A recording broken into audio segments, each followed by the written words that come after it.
আল্লাহ তুমি দেখাও সরল পথ। আসসালামু আলাইকুম সুপ্রিয় দর্শক, আবারও ফিরে এলাম আপনাদের প্রিয় অনুষ্ঠান ইসলামী ব্যাংক সরল পথ লাইভের 281তম পর্বের বাকি অংশে। আমরা এখন একটি মেইল নিচ্ছি। এটি পাঠিয়েছেন মোহাম্মদ রকিবুল হাসান। তিনি লিখেছেন, I want to know if tattoo is হারাম, is tattoo is haram in Islam or not? I found in Bukhari hadith that tattoo of a living thing in a woman is forbidden, but nothing is written for men. So it is not haram for men to have tattoo of non-living things.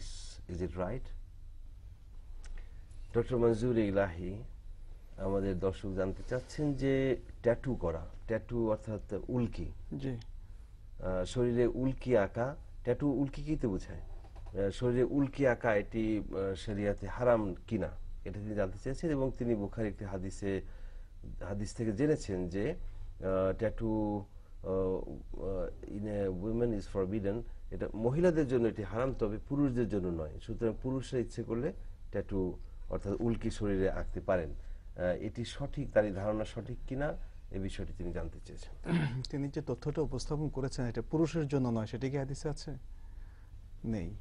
এটি আসলে tattoo বা উল্কিটা আগে হয়তো একরকম ছিল, এখন সেটা অন্য রকম পরিগ্রহ করেছে, যেটা আমরা ইউরোপিয়ান আমেরিকান সমাজে দেখি খুবই বিশ্রী একটা অভ্যাস। এবং এখানে কয়েকটা নিষেধাজ্ঞা আছে। প্রথম হচ্ছে, উল্কি যখন বলা হলো মেয়েদের জন্য হারাম, তাহলে পুরুষের জন্য বেতারিকা আওলা হারাম হবে, অবশ্যই হারাম, কারণ পুরুষের এই ধরনের জিনাত ব্যবহারের কোনো ট্র্যাডিশন ইসলামে নাই। রাজুলে মা যহরা রিহুহু ওয়া খাফিয়া লাউনুহু, তাতে লাউনের কোনো রঙের তো কোনো সুযোগ নেই। আচ্ছা, এটা একটা। দ্বিতীয় হলো, এই যে ট্যাটুর যে বর্তমান প্রচলন, এটা এসছে বিজাতীয় সংস্কৃতি থেকে এবং সেটি খুবই বিশ্রী। সেজন্য আমরা একটা হাদিস তো জানি, কমন হাদিস, সেটা আছে। আর আরেকটা হচ্ছে মান তাশাব্বাহা বিকাওমিন ফাহুয়া মিনহুম। অতএব অমুসলিম সংস্কৃতি অথবা অন্য জাতির সংস্কৃতি যা তারা প্রচলন করেছে, যা ইসলামিক ভাবধারার সাথে, স্পিরিটের সাথে কন্ট্রাডিক্টরি, সেটা কখনোই আসলে হালাল হবে না। তো এখানে তিনটা দলিল তাহলে আমরা পাচ্ছি। একটা হচ্ছে মেয়েদের ক্ষেত্রে যে দলিলটা, সেটা বেতারিকা আওলা, পুরুষদের ক্ষেত্রে হারাম হবে। আচ্ছা, দ্বিতীয় হচ্ছে আল ওয়াশিমাত ওয়াল মুস্তাশিমাত, যারা উল্কি আঁকে, যদিও সেটা মেয়েদের ক্ষেত্রে বলা হচ্ছে, কিন্তু সেটা মানে পুরুষদের ক্ষেত্রে প্রযোজ্য হবে, কারণ পুরুষদের তো এই ধরনের সৌন্দর্য কোনো স্থান নেই, এটা কল্পনাই করা যায় না, তারা কেন উল্কি। আর তৃতীয় দলিলটা হচ্ছে আছে কিনা আছে, যেটা তিনি যেখানে মূলনীতি বুখারী শরীফের উদ্ধৃতি দিতে যাচ্ছেন, যদিও কোনো না হাওয়ালা কোথাও নাই। দেননি। এরপরে তৃতীয় দলিলটা তো আমরা বললাম স্পষ্ট, কারণ এই উল্কি আঁকাটা কোথা থেকে এসছে? এটা কি ইসলামিক ট্র্যাডিশন?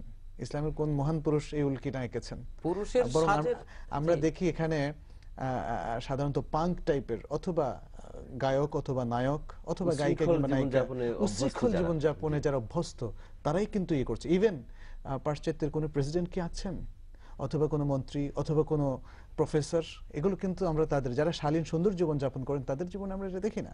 এটা দেখি যারা উদ্ভ্রান্ত জীবনযাপন করেন তাদের জীবনে। ধন্যবাদ। এ থেকে আমরা শিক্ষা নিলাম আপনাদের বক্তব্য থেকে। নিচ্ছি টেলিফোন কল। আসসালামু আলাইকুম। ওয়ালাইকুম আসসালাম। আসসালামু আলাইকুম। জি বলুন, কে বলছেন? আমি বিপ্লব বলছিলাম, মহাখালী ডিওএইচএস থেকে। জি, প্রশ্ন করুন। আমি জানতে চাচ্ছিলাম, আমরা যে জোহরে 4 রাকাত সুন্নাত নামাজ আদায় করি ফরজ নামাজের পূর্বে, জি, তো এই 4 রাকাত সুন্নত নামাজ, অনেকে বলে যে 4 রাকাত সুন্নত নামাজ না পড়লে হবে, কারণ আমাদের নবীজি নাকি কখনো 4 রাকাত সুন্নত নামাজ পড়েন নাই। আচ্ছা, তো এই ব্যাপারটা জানতে চাচ্ছিলাম। আর একটা ব্যাপার জানতে চাচ্ছিলাম যে এই যে মানে আপনারা প্রায় বলেন যে নামাজে সূরা ফাতিহা পড়াটা অবশ্যই জরুরি, কিন্তু আমরা যারা হানাফি মাযহাবে বিশ্বাস করি, তো হানাফি মাযহাবে আপনার যতগুলো মসজিদে আমরা নামাজ পড়ি, ইমাম সাহেবরা কখনোই আমাদেরকে এই ব্যাপারে কিছুই বলেন না। এবং আমি যতদূর ধারণা যে ইমাম সাহেবরা যথেষ্ট বুদ্ধিমান এবং এই ব্যাপারে যথেষ্ট জ্ঞান রাখেন, কোরআন ও হাদিসের আলোকে তারা সবকিছুই করেন, কিন্তু এই ব্যাপারটা যে কোনো মসজিদে আমরা নামাজ পড়তে গেলে কিন্তু এই ব্যাপারটা কখনোই কোনো হুজুর কিংবা কোনো ইমাম সাহেব কিংবা আমাদের যারা আমরা হানাফি মাযহাবে নামাজ পড়ি কারোর কাছ থেকে আমরা কখনো পাইনি। তো এই ব্যাপারে আপনাদের মতামতটা একটু জানতে চাচ্ছিলাম আর কি। আচ্ছা আচ্ছা, অনেক ধন্যবাদ আপনাকে। তিনি বিষয়টি নতুন জানছেন, যেটি তার বক্তব্য থেকে বোঝা গেল। তো এ বিষয়ে আপনার মন্তব্য জেনে নিচ্ছি আমরা। জি, জোহরের আগে 4 রাকাত তিনি বলছেন কোনো দলিল নাই, না এটা স্পষ্ট এসছে যে হাদিসে যে মান সাল্লা সেন্তাই আশারাতা রাকাতান ফি ইয়াউমিন ওয়া লাইলাতিন বুনিয়া লাহু বিহিন্না বাইতুন ফিল জান্নাহ, দিনে রাতে যে ব্যক্তি 12 রাকাত সুন্নতে মুআক্কাদা পড়বে তার জন্য জান্নাতে প্রতিদিন একটি প্রাসাদ নির্মাণ করা হবে। তিরমিজিতে এই 12 রাকাতের ব্যাখ্যা এসেছে আরবাআন কাবলা যোহরে, যোহরের আগে 4 রাকাত, ও রাকাতাইনে বাদাহু এবং যোহরের পরে 2 রাকাত 6 রাকাত, ও রাকাতাইনে বাদাল মাগরিব 8 রাকাত, রাকাতাইনে বাদাল ইশা, ইশার পরে 2 রাকাত, তাহলে 10 রাকাত, ও রাকাতাইনে ক্বাবলাল ফজরে, ফজরের আগে 2 রাকাত, তাহলে 12 রাকাত হলো। এটা স্পষ্ট হাদিস। এবং এটার এই 4 রাকাত না হলে তো 12 রাকাত বনবে না, যে 12 রাকাত পড়লে জান্নাতে প্রতিদিন একটি প্রাসাদ নির্মাণ হবে তার জন্য। আর সহিহ বুখারীতে আব্দুল্লাহ ইবনে ওমর থেকে যে 2 রাকাত 4 রাকাত উভয় রাওয়ায়াতে হাদিসের মধ্যে এসেছে। অতএব এটা ঠিক নয় যে এটা দলিল নাই, অবশ্যই এটি দলিল সম্মত। আর সূরা আল ফাতিহার ব্যাপারে যেটা বলেছেন যে আমাদের দেশে এটা আমরা পড়ি না, আসলে কোন দেশে পড়া হয় কোন দেশে পড়া হয় না এটা কোনো বড় কথা নয়। বড় কথা হলো এটা দলিল প্রমাণে আছে কিনা। এমন অনেক জিনিস যেটা দলিল প্রমাণে আছে অথচ আমরা করি না। আজকে মুসলিম জাহানে ইসলামের কত কিছু, কত বড় বড় ফরজ ইবাদত সহ আমরা করি না, কত কত হারাম আমরা করছি। তো কে কোনটা কোথায় আছে কিনা এটা কোনো দলিল নয়। আমাদের দলিল হলো কোরআন ও সুন্নাহ আছে কিনা। তারাক্তু ফিকুম আমরাইনি, দুটো জিনিস তোমাদের মধ্যে রেখে গেলাম। আল্লাহ রাসূল সাল্লাল্লাহু আলাইহি ওয়াসাল্লাম বলছেন লান তাদিল্লু মা তামাসসাকতুম বিহিমা, তোমরা অন্য কিছুর দিকে তাকাবা না, কোরআন ও সুন্নাহ আছে কিনা এটা যদি তোমরা আঁকড়ে ধরে থাকো তাহলে কখনো তোমরা বিভ্রান্ত হবে না। এটা আমাদের বিষয়। এখন সূরা আল ফাতিহার ব্যাপারে মানে মান কানা লাহু ইমামুন ফাকিরাআতুল ইমামে কিরাআতুন লাহু, যার ইমাম আছে ইমামের কেরাতি তার কেরাত, এই হাদিসটিও এসেছে। ওয়া ইজা ক্বারাআ ফাআনসিতু, ইমাম যখন পড়বে তখন তোমরা নীরব থাকো, এটাও আসছে। তো এসবের কারণে সূরা ফাতিহা সব বাদ গেছে। কিন্তু সূরা ফাতিহার ব্যাপারে যে বিশেষ দলিল আছে যে ফজরের সালাত যেখানে 2 রাকাত সরব কেরাত, জোরে জোরে ইমাম পড়েন, তো জোরে জোরে ইমাম যেখানে কেরাত পড়েন সেখানেও আল্লাহ রাসূল বলছেন যে সূরা ফাতিহা পড়ো। তাহলে কখন পড়বে? হয় ইমামের ওয়াকফের মধ্যে, অথবা সূরা ফাতিহা তিনি পড়ে থামবেন তখন, অথবা তিনি অন্য সূরা পড়ছেন সেই অবস্থায়। সূরা ফাতিহার ক্ষেত্রে খাস দলিল থাকার কারণে, বিশেষ দলিল থাকার কারণে এটা সর্বাবস্থায় পড়তে হবে, এটাই শক্তিশালী।